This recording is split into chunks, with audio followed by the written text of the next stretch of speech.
بسم اللہ الرحمن الرحیم۔ کسب حلال کی فضیلت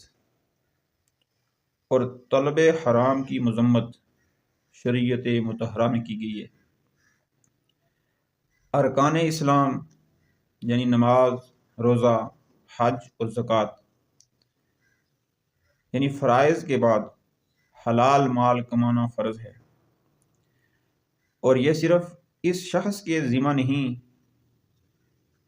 بلکہ یہ ہر شخص کے ذمہ ہے جو اپنے اور اپنے اہل و عیال کے ضروری خرچ کے لیے مال کا محتاج ہو۔ باقی وہ شخص جس کے پاس ضرورت کے بقدر مال موجود ہو، مثلا وہ صاحب جائیداد ہو یا کسی اور طرح سے اس کو مال میسر ہے، تو اس کے ذمہ یہ فرض نہیں رہتا، اس لیے کہ اللہ تعالیٰ نے مال کو ضرورتوں کو پورا کرنے کے لیے پیدا فرمایا ہے، تاکہ بندہ اپنی ضروری حاجتیں پوری کر کے اللہ تعالیٰ کی عبادت میں مشغول ہو جائے، کیونکہ رہنے سہنے، کھانے پینے اور پہننے اوڑھنے کے بغیر صحیح طرح سے اللہ تعالیٰ کی عبادت نہیں ہو سکتی۔ گویا اصل مقصود مال کمانا نہیں ہے، بلکہ اس کے ذریعے اللہ تعالیٰ کی عبادت میں یکسوئی سے مشغول ہونا مطلوب ہے۔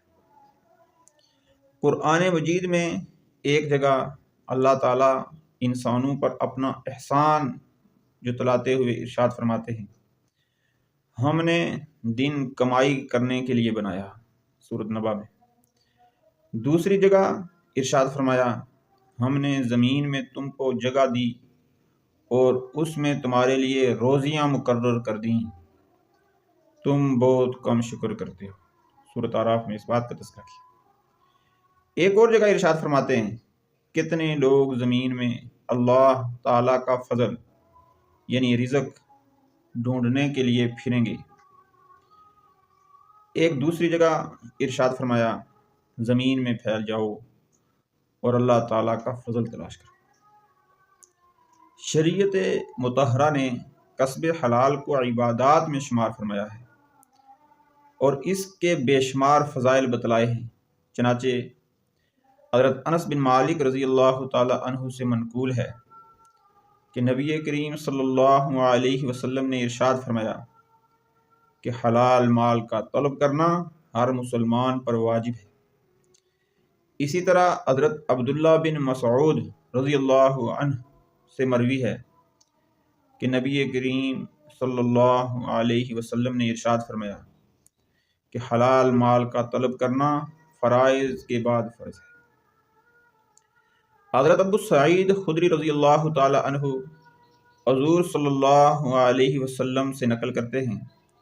کہ آپ صلی اللہ علیہ وسلم نے ارشاد فرمایا کہ جس آدمی نے بھی حلال مال کما کر خود اپنے کھانے اور پہننے میں خرچ کیا یا اپنے علاوہ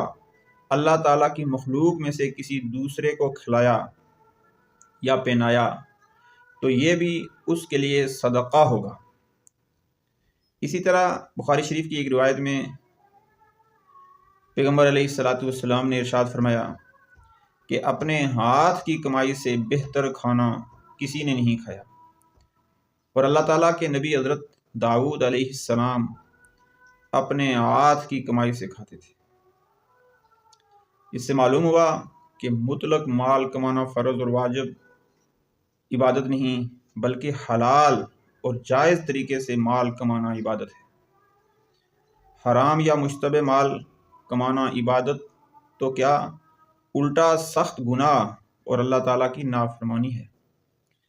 آج کل لوگ مال کمانے کی حرص میں اس بات کی ذرا برابر بھی پرواہ نہیں کرتے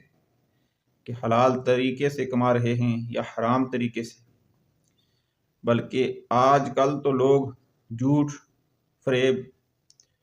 دھوکہ دہی اور دو نمبری کے ذریعہ مال کمانے کو کمال ہنر سمجھتے ہیں اور اسے اپنی ہوشیاری اور چالاکی خیال کرتے ہیں، حالانکہ حقیقت میں یہ دوسروں کے ساتھ نہیں بلکہ اپنے ساتھ ہی دھوکہ اور فریب کر رہے ہیں، اور نیکی برباد، گناہ لازم کا مصداق بن رہے ہیں۔ اللہ پاک ہم کو حلال مال کمانے کی توفیق عطا فرمائے، شریعت مطہرہ پر عمل پیرا ہو کر زندگی بسر کرنے کی توفیق عطا فرمائے۔